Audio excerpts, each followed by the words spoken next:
Tout le monde se souvient d'Ève au Jardin d'Éden, de son appétit à croquer la pomme, de sa faim de découvrir les délices du fruit défendu, porteur de liberté et de connaissance. Ce geste fondateur et rebelle chassa l'homme du paradis. Aujourd'hui, avec plus de 6000 variétés cultivées, la pomme est partout dans le monde et l'on pourrait la croire familière, à portée de main. Détrompez-vous.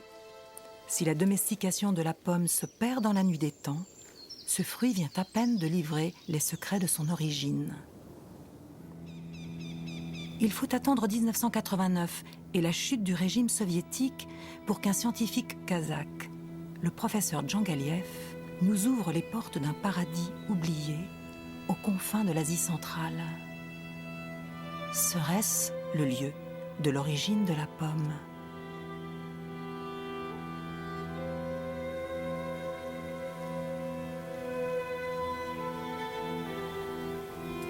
Ici, à la limite des neiges éternelles, pousse une forêt. Une forêt particulière, primitive, où dans les ronces, les herbes et les fleurs s'enchevêtrent des arbres.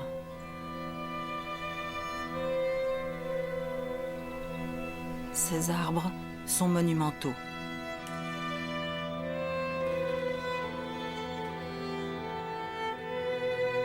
Ils peuvent avoir plus de 30 mètres de haut et leur tronc 2 mètres de large. Sur leurs branches et à leurs pieds, des tonnes de pommes. Ces arbres géants sont des pommiers sauvages. Serions-nous dans le jardin d'Éden ? Nous sommes au Kazakhstan, dans les derniers soubresauts des montagnes célestes, que l'on appelle le Tian Shan, tout près de la frontière chinoise. Ces contrées, très longtemps inexplorées, furent annexées en 1920 par l'Union soviétique.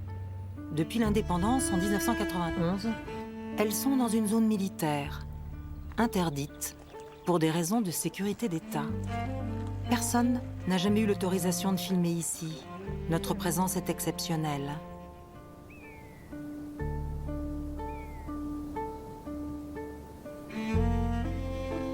Et c'est peut-être à ce chaos politique que l'on doit la préservation inespérée de ce lieu.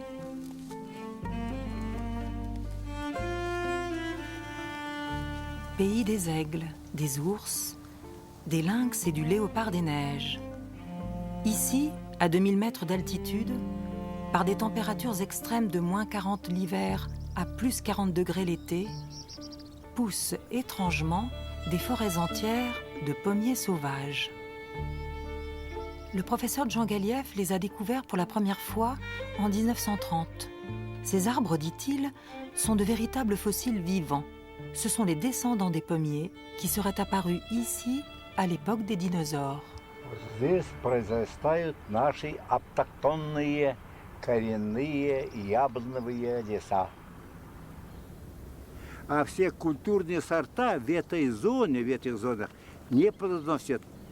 Они катаклизмы погоды не выдержали, морозы, снега, жара и так далее, и нашествие вредителей.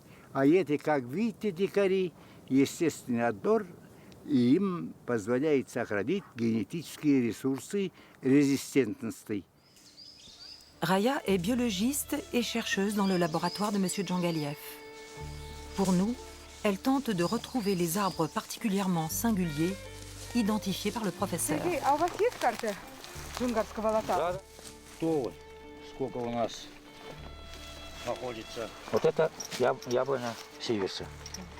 Вот мы находимся вот в этом участке. Места, обозначенные красным цветом, все означает, что здесь произрастает дикая яблоня.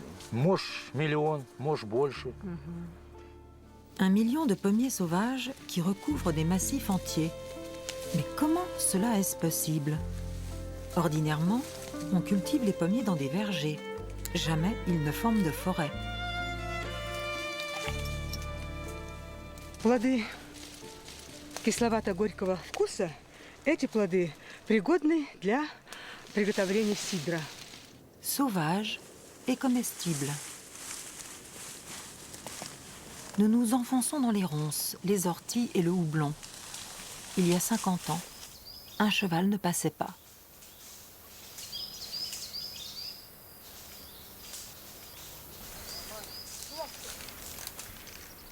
Raya vient de retrouver un autre spécimen. Ура, ура! Крупное дерево, крупноплодное. Une très grosse pomme de couleur verte, excellente. Ces fruits ont bel et bien le goût de pomme. Mais ces arbres ne ressemblent en rien à l'idée que l'on peut se faire d'un pommier. Ils sont trop grands, beaucoup trop grands, ont des formes extravagantes et une longévité que même des variétés anciennes de pommiers ne peuvent atteindre. Celui-ci aurait 300 ans. Le plus troublant dans cette forêt est la diversité des arbres et des variétés de pommes. Des grosses, des petites, des jaunes, des vertes, des rouges. Des parfums subtils et des saveurs sucrées, à chaque fois différentes. Contrairement au pêcher ou à l'oranger, le pommier ne s'autoféconde pas. Il a besoin d'un partenaire sexuel. C'est sa grande particularité. Pendant des millions d'années, lors de cette sexualité débridée, les pommiers ont mélangé leurs gènes, donnant cette diversité impressionnante selon les mêmes mécanismes que chez les humains. Кисло горькое. Годится для технической переработки плодов. Cet arbre particulièrement beau a été sélectionné par M. Djangaliev pour sa résistance aux maladies. Il a 130 ans. Это яблоня сиверса. Вкус плодов. Кисло-сладкий, очень сочный, ароматный. Et puis il y a de petites merveilles, comme ce jeune arbre de 70 ans qui n'a rien à envier aux variétés cultivées d'aujourd'hui. Созревают в конце второй декады сентября. В связи с этим Аймак Джангалиевич Джангалиев назвал эту отборную форму яблони, плюсовое дерево, джунгарской осеннеплодной. Nous sommes devant un phénomène unique, un gisement de pommiers sauvages très anciens, avec une diversité et un potentiel génétique inimaginables. Les botanistes ont appelé ces arbres Malus sieversi, de malus, qui signifie pommier en latin, et sieversi, en hommage à Ivan Siever, l'herboriste germano-russe, qui en fit la découverte en 1796.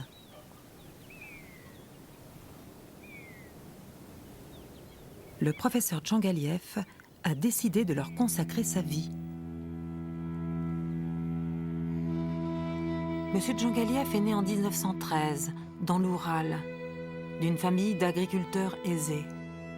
De sa petite enfance, il garde le goût de la beauté des steppes kazakhes, des tulipes du printemps et du soleil éblouissant l'hiver. Mais son destin bascule lors de la révolution bolchevique. Il perdra tout. Ses parents, ses frères aînés morts au combat. Condamné à fuir à l'est, à Almaty, il poursuit seul ses études dans l'orphelinat de la ville, avec pour passion la philosophie, l'histoire et la forêt. À 17 ans, il intègre l'école supérieure d'agriculture et s'y distingue. Ses professeurs l'enverront à Moscou, passer son doctorat. Étude impensable pour un orphelin, de surcroît kazakh. Et là, il fait la rencontre déterminante de sa vie, pour lui et pour l'origine de la pomme, Nikolaï Vavilov. Vavilov est le plus grand évolutionniste et agronome russe de son temps, l'un des tout premiers à s'intéresser aux origines sauvages des plantes cultivées. Pour lui, chaque plante possède un centre d'origine, un berceau d'où elle serait partie. Et c'est dans ce creuset qu'à l'état sauvage, chaque espèce possède la plus grande variété de caractère héréditaire. Vavilov parcourt les 5 continents et collecte quelques 250 000 variétés qu'il sauvegarde à Saint-Pétersbourg. En 1929, il était en Chine, à la recherche de céréales sauvages, et décide de traverser le Tian Shan pour échantillonner la flore inconnue du Kazakhstan. Après une traversée diabolique, au péril de sa vie, il débarque enfin le 1er septembre à Almaty. Et là, c'est la stupéfaction. Partout dans la ville et sur les flancs de la montagne poussent des pommiers sauvages, formant de véritables forêts. Il est convaincu d'avoir découvert le centre de l'origine de la pomme. Я его тогда видел еще. Запали на сердце, думаю, как это так, генцентр? Почему отсюда произошло вот так? И изучал дальше это дело я. Именно пришел к выводу, теперь уже известному, что через шелковый путь шел международный обмен генефондом стихийного начала. Mais Staline, en 1940, nomme à la tête de l'Institut de génétique de Moscou l'obscur Trofim Lysenko, ennemi farouche de la génétique. Lysenko ne croit pas dans les théories de l'hérédité de Mendel, qu'il considère comme bourgeoises. Il fait condamner Vavilov à mort. Emprisonné à Saratov, Vavilov, qui par ses recherches sur le blé avait sauvé des millions de Russes de la famine, meurt scandaleusement de la dysenterie et de la faim en 1943. L'URSS, qui sombre dans l'obscurantisme, perd l'un de ses plus grands savants. Au Kazakhstan, sous l'impulsion de Lysenko, on considère alors que les plantes sauvages sont inutiles. Les pommiers siversi sont coupés et remplacés par des variétés cultivées. La moitié des forêts disparaîtront. Emak Djangaliev, jeune académicien, revenu en héros de la Deuxième Guerre mondiale, reprend les intuitions de Vavilov. Il est tenace, brillant, incorruptible. Son travail sur Malus siversi sera un combat dans la clandestinité et l'adversité. En 1950, il crée l'Institut de viticulture et de plantes cultivées pour faire face à la famine. 10 ans plus tard, il est dénoncé à Moscou par ses propres étudiants pro-staliniens pour désobéissance au régime. Une procédure criminelle est lancée, il frôle le goulag. Il sera destitué et son jardin expérimental détruit. En 1970, il recrée une nouvelle collection au jardin botanique. 10 ans plus tard, on l'accuse à nouveau, cette fois-ci de voler des pommes. Le Parti communiste local et son directeur organisent un simulacre de procès. Djangaliev et son équipe sont à nouveau bannis. Вот. Эта работа называется, как по названию видите, «Яблоневые леса Заирийского и Джунгарского Алатау и биологические основы их использования». C'est un travail gigantesque. Chaque arbre unique est répertorié et analysé sur le terrain et en laboratoire en fonction des climats, des sols et de la résistance aux maladies.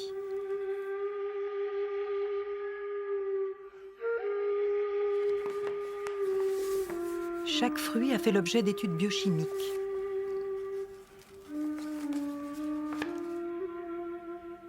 Все работы проводились под руководством, потому что он являлся и организатором, и, так сказать, научным руководителем, и стратегом. И работа эта была достаточно длительной, потому что, во-первых, как я назвала, было очень много хребтов, большие площади и сами насаждения. Обнаруживались, находились плюсовые деревья, то есть те деревья, которые действительно уже отвечали коммерческим таким требованиям. И они, конечно, фиксировались прежде всего. Это были как самородки леса. Причем не всегда эта работа была встречена на ура, потому что вот как нигде, может быть, в нашей республике столкнулись интересы дикого растения и культурного.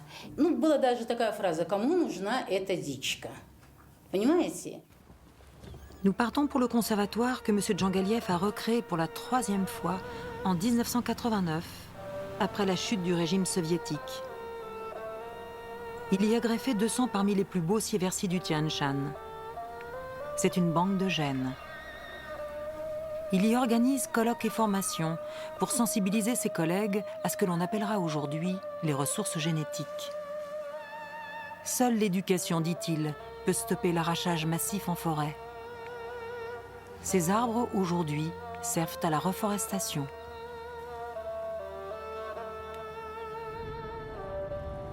En août 2006, M. Djangaliev reçoit pour la première fois la visite d'un généticien français.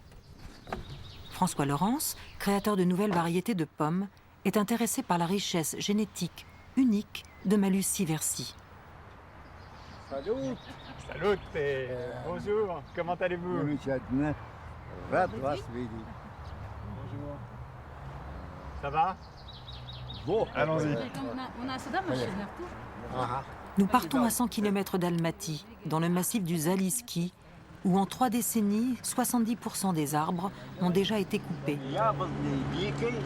Раньше было у нас более 3,5 миллионов взрослых деревьев, не считая подроста молодого. Il y en a 3,5 millions d'identifiés.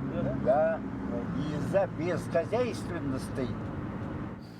Il y a 50 ans, les pommiers sauvages couvraient tous ces espaces. Nous entrons dans la réserve forestière d'État de Kuznetsova-Shell, a priori interdite au public.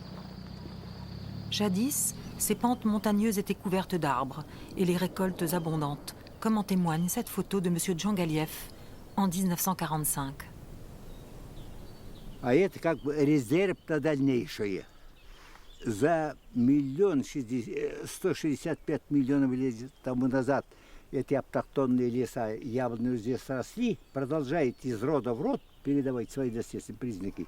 Вы можете понять, насколько у них генотип, так сказать, силен. Autre lieu, autre diversité. C'est pas très facile d'accès, hein. C'est des tout petits chemins très escarpés.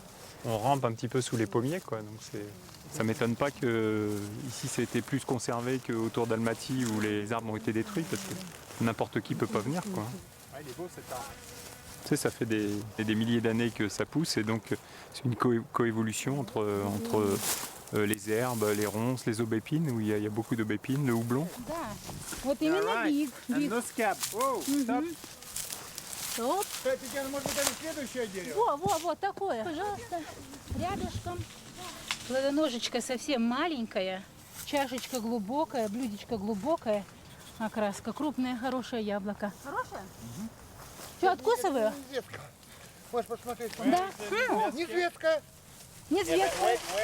Я... Вкусное, вкусное. Что-то действительно редкость. Найти такое яблоко сиверса мы считаем великим счастьем. C'est vrai que c'est très caractéristique И- la couleur de la chair qui est rose. Et finalement, Non, bah, c'est la pomme la plus grosse que j'ai trouvée, et en plus elle est indemne de tavelure. Elle est plus ferme, parfumée. Et c'est vraiment l'arôme de pomme commerciale en fait. Donc, je prends des pépins et on fera des tests de tavelure dessus pour voir comment s'égrège la résistance. comment sont nés ces pommiers et qu'ont-ils à voir avec les nôtres? Les pommiers, que l'on appelle les malus, appartiennent à la famille des rosacées, dont les fleurs ont 5 sépales, 5 pétales, un multiple de 5 étamines et 5 carpelles, ou organes sexuels femelles. Ils apparaissent très tôt dans l'évolution des plantes à fleurs et étaient disséminés dans la grande forêt de feuillus qui couvrait tout l'hémisphère nord. Leurs pommes n'étaient pas plus grosses qu'une tête d'épingle. Mais au début du tertiaire, l'activité des plaques tectoniques se réveille. Des fragments de l'Afrique se détachent et filent comme des tapis roulants vers le nord. C'est l'Inde qui, à une vitesse record de 15 mètres par siècle, vient se fracasser sur l'Eurasie.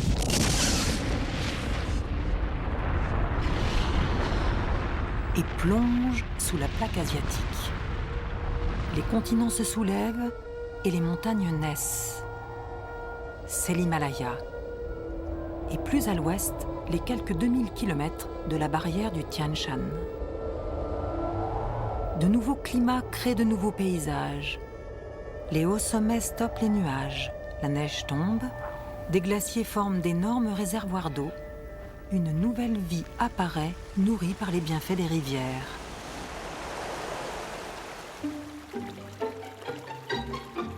Partout dans l'Eurasie, la grande forêt s'est disloquée en poches. Et les pommiers primitifs se mettent à évoluer, chacun de leur côté, pour survivre à ces bouleversements radicaux. C'est ainsi qu'aujourd'hui, plus d'une quarantaine d'espèces sauvages coexistent. Leurs fruits sont généralement petits et amers et ressemblent à des cerises. Malus sieversii, avec ses fruits plus gros et sucrés, ressemble le plus à nos pommes cultivées. Elle pourrait être la pomme originelle. Mais il faut en apporter la preuve scientifique, sans écarter les autres espèces appartenant à la famille des Malus.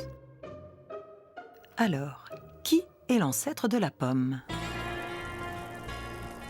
Entre en scène Barry Juniper de l'Université de biologie d'Oxford. Il est généticien, biochimiste et professeur. Comme Djangaliev, il a eu l'accès à la thèse méconnue de Nikolai Vavilov sur l'origine de la pomme et décide par des outils moléculaires d'en apporter la preuve. Mais il n'existe aucun Malus sieversii sauvage en Occident. La chute du régime soviétique lui offre l'opportunité de partir en expédition au Kazakhstan. And an example of this is material that was collected by Barry Juniper in 1997 in Uzbekistan. And this, in fact, is the very first specimen that I collected.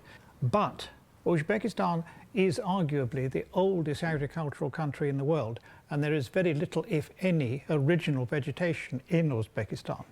But 2 years later, Stephen Harris and I, with Julian Robinson, went out to Kazakhstan, Almaty. And then from Almaty in Kazakhstan, we went 800 or 900 kilometers northeast, almost to the Chinese border. And suddenly this was different because we began to enter into what was real fruit forest. In other words, a forest, literally a forest, which contains not entirely, but mostly apples. There are other fruits as well. And in places, the canopy over our heads was so tight that the sunlight barely reached the ground. And yet there were apples on almost every tree, and every tree was different. There were large apples, small apples, bitter apples, sweet apples. But amongst those, there were large red sweet apples that you could put on any market stall in this country. So we began to collect leaf samples and began to work out through DNA, through standard techniques of nuclear and chloroplast DNA sequences, we began to work out where the apple had come from and how it had got to the west. Pour trouver cette origine, il faut faire un arbre généalogique des Malus. Et l'outil pour établir cette chronologie est un gène, une petite fraction d'ADN que l'équipe d'Oxford a choisi dans le chloroplaste, petit organite responsable de la photosynthèse. Il faut donc extraire l'ADN et la purifier. Et isoler le gène en question de sa grande hélice par des techniques enzymatiques très complexes. On décrypte son code. Plus le gène de deux espèces est semblable, plus celles-ci sont proches parents. Toutes les espèces Malus sont examinées et en 2002, l'arbre généalogique est enfin bâti. Et l'on s'aperçoit que la pomme cultivée Malus domestica est attachée au même rameau familial que Malus sieversii. In other words, the apple of the West, the sweet apple, Malus pumila, to give its correct name, is exactly the same as Malus sieversii. Le mystère est enfin élucidé. Les outils biomoléculaires de Juniper donnent raison à Vavilov et au travail acharné de Emak Djangaliev. Reste à savoir pourquoi, précisément ici, au Tian Shan, la sieversii est devenue si grosse et sucrée, alors qu'ailleurs, les pommes sauvages sont restées petites et amères.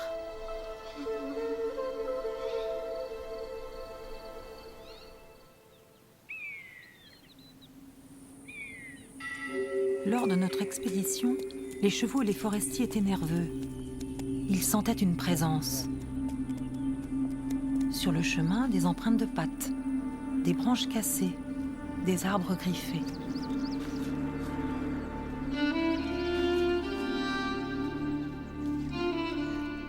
L'ours du Tian Shan, probablement originaire de l'Himalaya, rôdait autour de nous.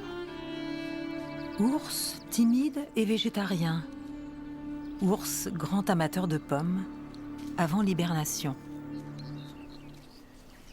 Вот смотрите, упирается ногами и поднимается наверх, потом ломает ветки, потом спускается, садится, кушает и уходит на отбой. Il y aurait plus d'une centaine d'ours dans ce massif, et un ours peut dévaliser un arbre entier en une journée. Et pour preuve, cette centaine de pépins de pommes dans leurs excréments. Боролись, играли, в это время он накакал и дальше пошел. Вот. Barry Juniper avait lui aussi observé ces traces. I took some of these bear droppings and took them back to Tashkent and gave them to a Russian colleague. And he grew them on in the Botanic Garden. And literally thousands of apple seedlings came up. So there's absolutely no problem for apple seeds, pips, to go through a bare gut, come out the other end and germinate. And of course they're germinating in a very nice compost. You've got millions of years in the Tian Shan, millions of bears which live quite a long time and will remember where those best and those sweetest and those largest of apples were. Will go back and back and back and back, time after time, unconsciously.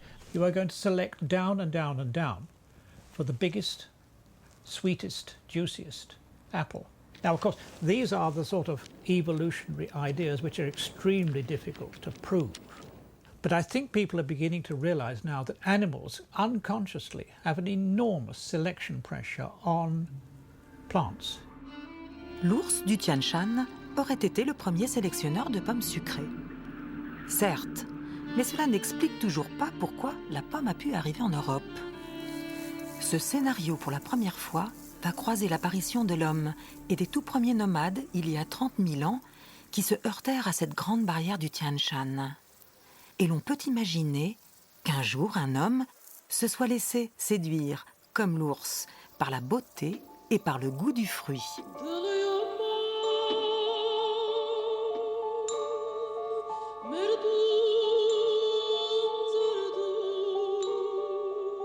L'homme s'empare de Malus Siversi et ils démarrent ensemble un très long voyage, chassés vers l'ouest par les dernières grandes glaciations.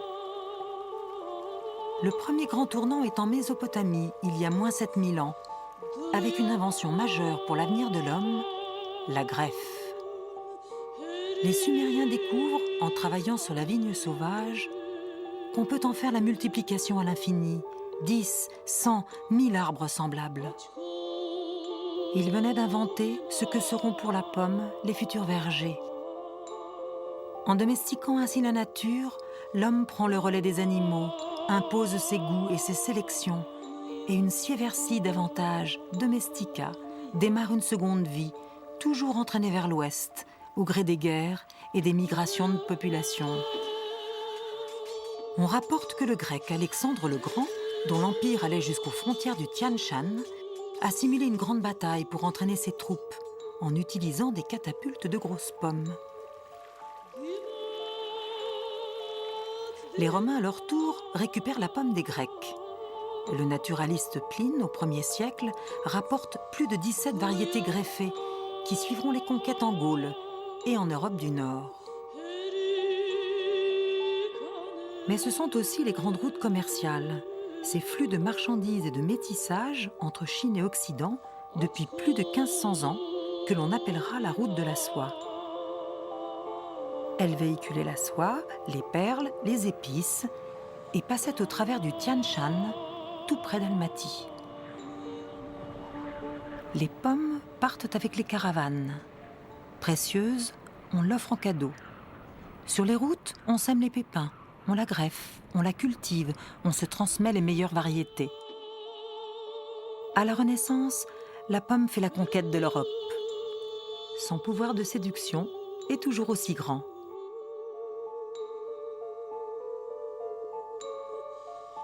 Elle fait désormais partie de notre histoire.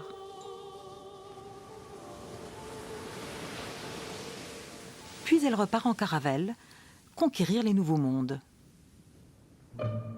Aujourd'hui, elle a achevé son voyage avec plus de 6000 variétés et c'est le 3e fruit le plus consommé au monde, après les agrumes et la banane. Cultivée, elle côtoie dorénavant son ancêtre Siversi au Kazakhstan. La boucle est bouclée. Mais qui a retrouvé l'existence de cet ancêtre Siversi dont personne ne soupçonnait l'existence ?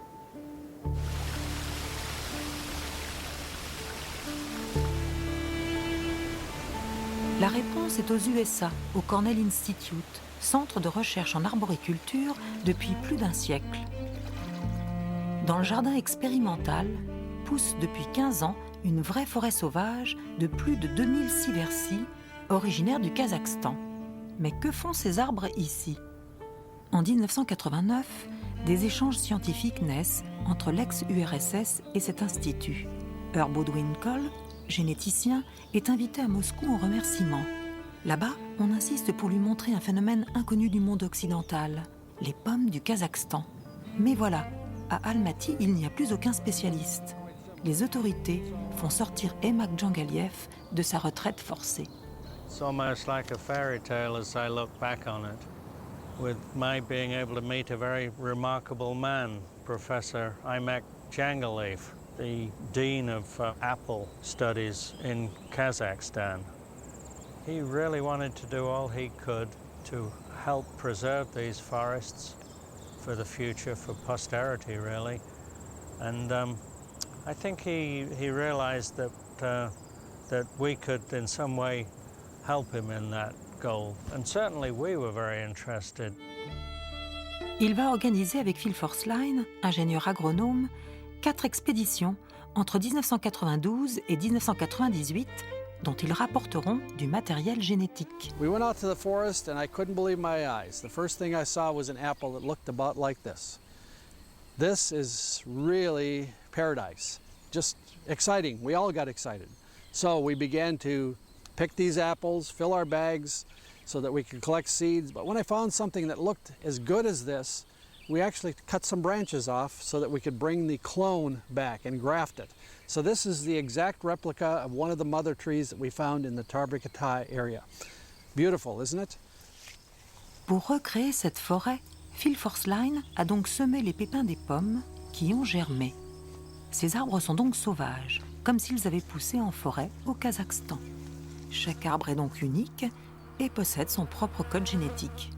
Mais ici, soignés et irrigués, ces arbres ont atteint des tailles et une quantité de fruits hors du commun, comme en témoigne ce spécimen du nord du Kazakhstan qui n'a que 10 ans et qui produit déjà plus d'une demi-tonne de fruits. This is just an incredible tree, as you can see.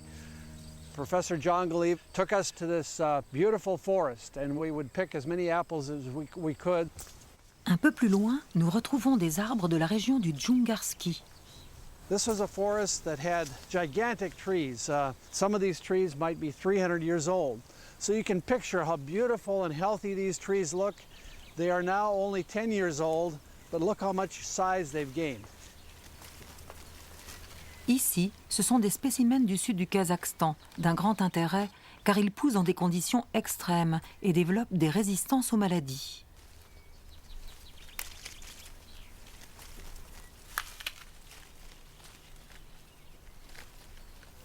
Tout comme ces spécimens qui poussent dans des canyons désertiques. Quant à celui-ci, il est l'arbre culte de Phil Forsline. Apples that had this really nice conical or oblong shape, sweet flavor. Some of these apples are very good quality. You could almost put them on the supermarket shelf and sell them.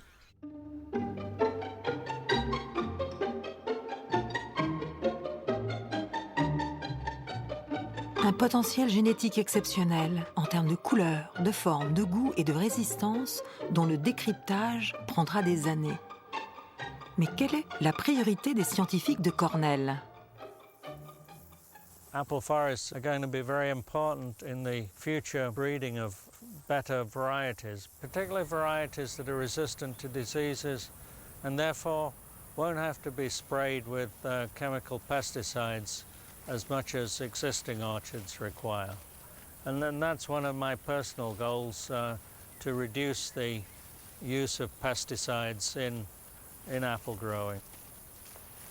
Malus sieversii serait une alternative aux pesticides. Mais pourquoi nos pommiers cultivés ne sont-ils pas résistants? Pendant plus de 2000 ans, les hommes ont hybridé et sélectionné des variétés séduisantes sans savoir qu'elles étaient vulnérables.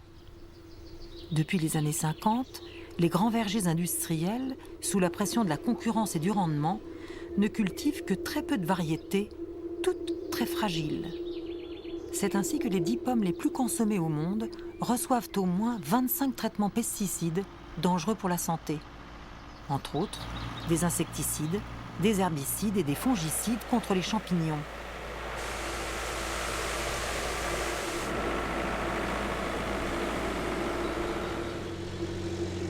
Bref, peut-on croquer dans une pomme de la grande consommation en toute innocence? Le problème n'est pas si simple, car sans les fongicides, ces variétés seraient toutes attaquées par leur fléau numéro 1, le champignon de la tavelure, et leurs fruits seraient incommercialisables. L'Institut national de recherche agronomique à Angers, spécialiste en création variétale, est pionnière dans les pathologies du pommier. Dans ce verger, Bruno Lecam nous montre les dégâts de la tavelure. Voici une pomme de la variété Gala qui présente de nombreux symptômes de tavelure.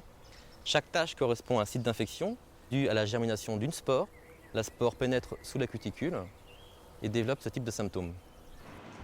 La tavelure, que l'on appelle Venturia inaequalis, est présente partout dans le monde, là où il y a des pommiers. Dans ce duel inégal entre l'hôte et son parasite, la pomme qui n'a pas de défense a perdu d'avance.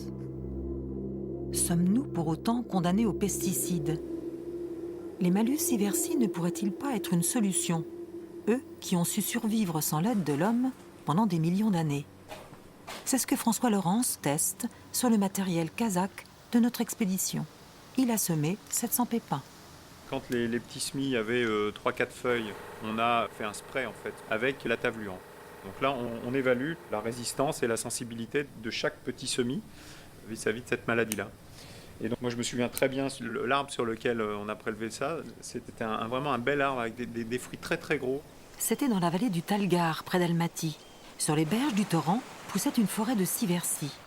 L'endroit était humide et certains arbres étaient infectés par la tavelure, d'autres étaient sains.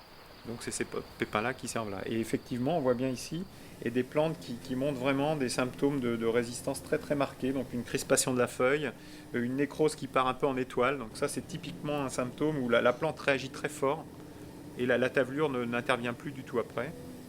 Ce qui veut dire que lorsque le pommier va grandir, il ne sera jamais malade. En amont de tout ça, c'est de chercher des nouveaux géniteurs qui pourraient apporter des nouveaux systèmes de résistance à nos variétés. Il est intéressant d'aller chercher ça dans le matériel du Kazakhstan parce que ces arbres-là ont vécu pendant des milliers d'années en contact avec la tavelure et donc s'ils sont résistants, ça peut vouloir dire que leur système de résistance est solide. Quel est donc le secret de la résistance de Malus sieversii? Le brillant généticien américain Fred Huff a trouvé la réponse dans les années 50 sur une espèce primitive de pommier sauvage, le Malus floribunda à tout petits fruits. Il a découvert qu'en le croisant avec un pommier cultivé malade, la moitié de la descendance est saine et l'autre moitié malade. Pourcentage conforme aux lois d'hérédité de Mendel. Il est stupéfait. Il vient de découvrir que la résistance est génétique. L'espèce floribunda possède un gène majeur dominant de résistance à la tavelure. Il appela ce gène VF de Venturia le champignon et F floribunda. Depuis cette découverte, on a isolé ce gène sur l'ADN de floribunda par des techniques biomoléculaires contemporaines. Et c'est précisément ce gène que, sans le savoir, les hommes ont fait perdre à la plupart des pommiers cultivés dans le long processus de sélection pendant plus de 6000 ans. Par cette découverte révolutionnaire, Fred Huff ouvrait la voie à une arboriculture sans pesticides. Désormais, pour avoir des pommes résistantes, il suffit de croiser comme lui une variété cultivée malade avec Malus floribunda porteur du gène. Pas si simple cependant, car floribunda possède des fruits petits et amers, caractère handicapant qu'il transmet par la même occasion à sa descendance. Comment, à partir de ce croisement, réobtenir des pommes grosses, sucrées et résistantes?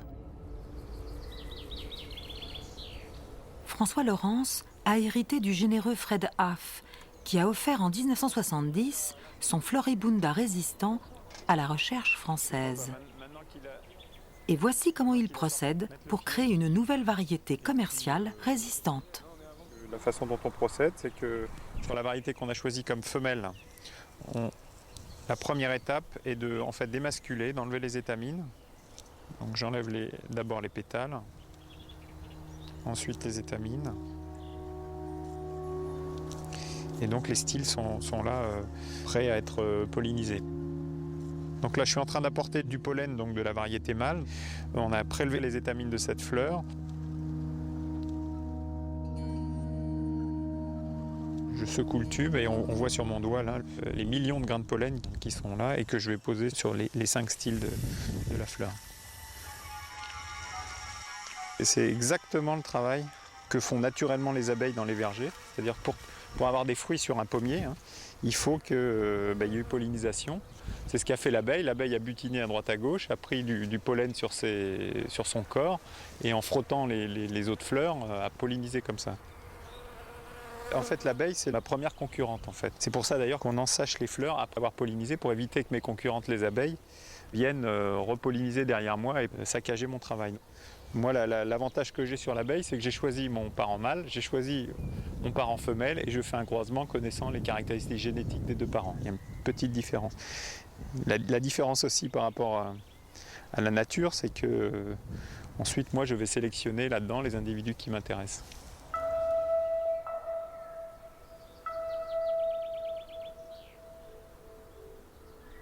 Il aura fallu 7 générations à partir de Malus floribunda, 32 ans de croisement, des milliers d'hybrides, l'élimination systématique des plants sensibles, pour qu'en 2002 naisse avec succès Ariane, la première grande pomme possédant le gène VF de résistance, aujourd'hui commercialisée. Elle est belle, elle est bonne et elle est bio.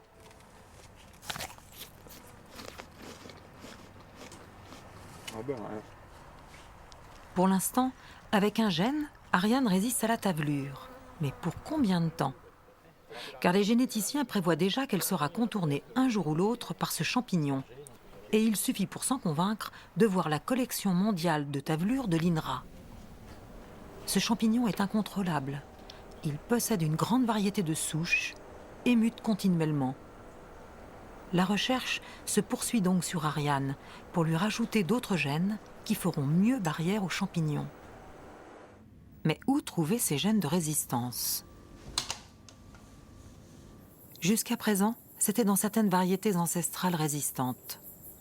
Mais avec la prise en compte du travail de Aimak Djangaliev, entre en scène Malus sieversii.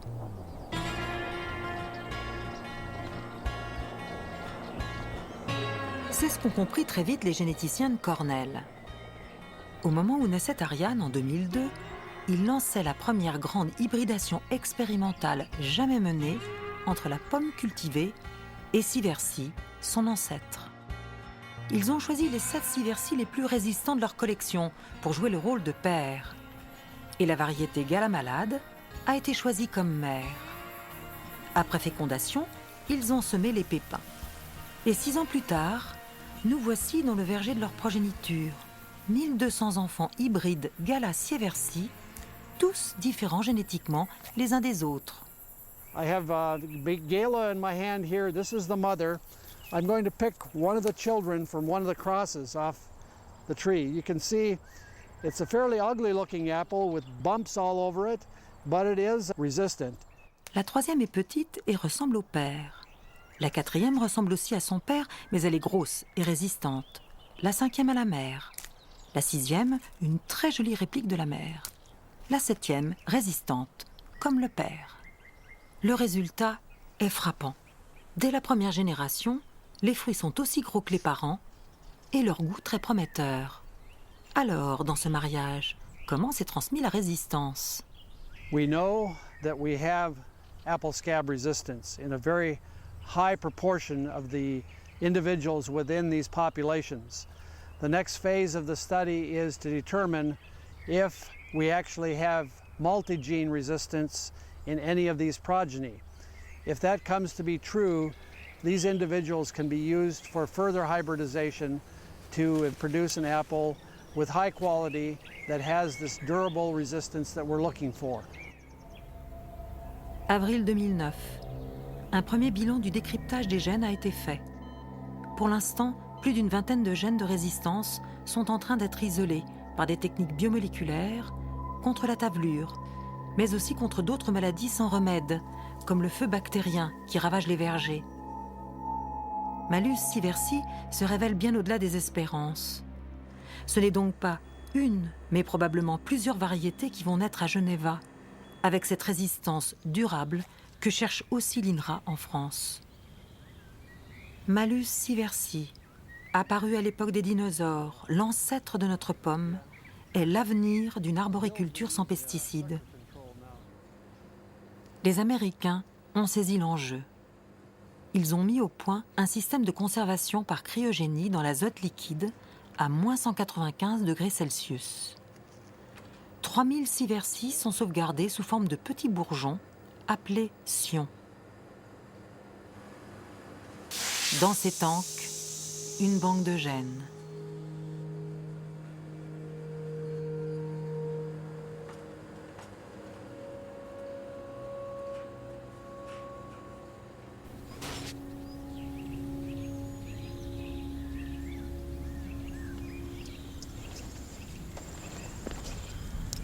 Dès lors que l'on veut reconstituer un spécimen, on dégèle le greffon que l'on greffe sur un porte-greffe.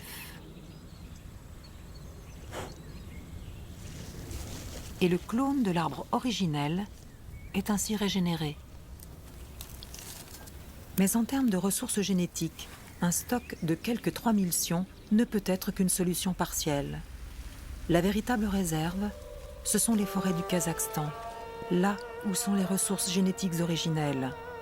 Et c'est aussi là que leur sauvegarde est aujourd'hui impérative.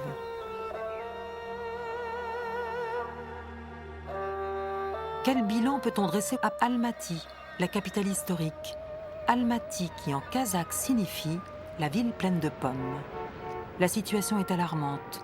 Depuis l'indépendance, la ville s'est jetée dans la brutalité de la mondialisation où les grands enjeux économiques sont le pétrole, l'uranium et les constructions.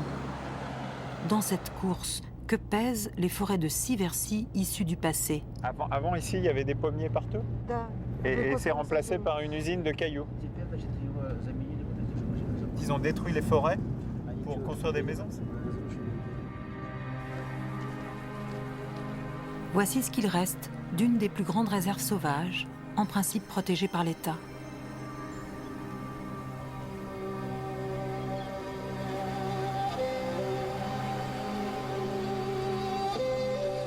Ici, on a transformé la forêt en pâturage.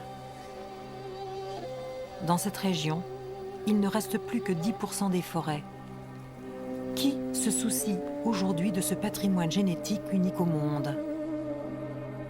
Encore et toujours Aimak Djangaliev, en éternel combattant, remuant ciel et terre pour la sauvegarde de ce patrimoine unique. L'ONU finalement s'en est ému, et le gouvernement kazakh a dégagé des fonds. Mais rien aujourd'hui sur le terrain n'a vraiment été fait. Le professeur Djangaliev a décidé lui-même de s'occuper de cette sauvegarde. Dans cette pépinière forestière, il a lancé un chantier colossal pour réobtenir 60 000 pommiers sauvages afin de les replanter en forêt, là où ils ont disparu. Le principe ici consiste à greffer des greffons des Malus sieversii issus de son conservatoire. Il fabrique donc des clones en grand nombre à partir de ses arbres originels, exactement comme on le fait pour créer un verger. Sauf qu'ici, ce sont des vergers d'arbres sauvages.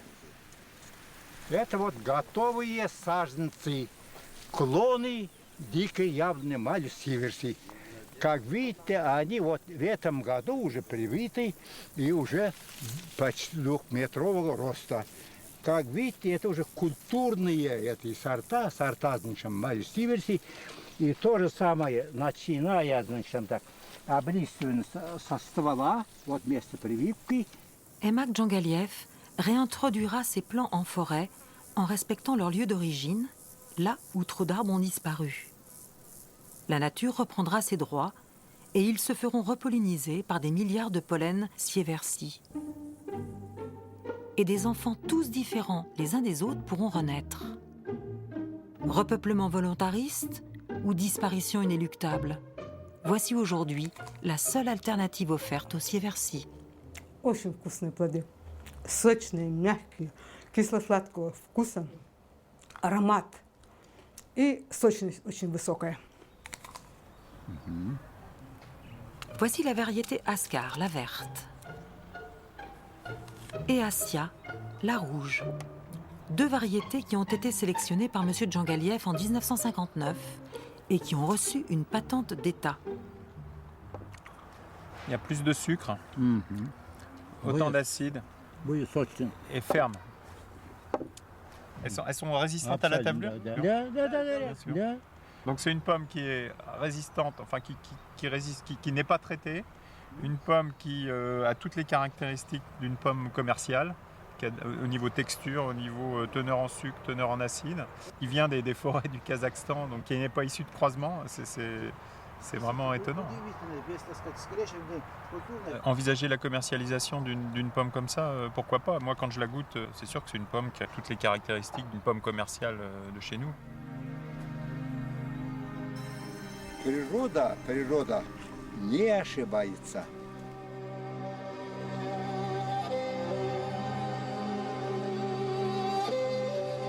Aimak Djangaliev vient de s'éteindre et la sauvegarde est orpheline. Et jamais son jardin expérimental n'a été aussi beau et autant en danger. Aujourd'hui, aucun spécialiste de son envergure n'est là pour poursuivre son œuvre.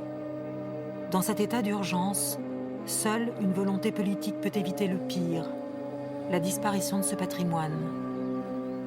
Il faut donc saluer messieurs Vavilov et Djangaliev, qui dans la résistance et la modestie ont réouvert le chemin d'une sagesse, celle d'observer la nature et de préserver à tout prix des patrimoines génétiques pour les générations futures, et sans lesquels jamais vous n'auriez pu connaître un jour la pomme du Jardin d'Éden.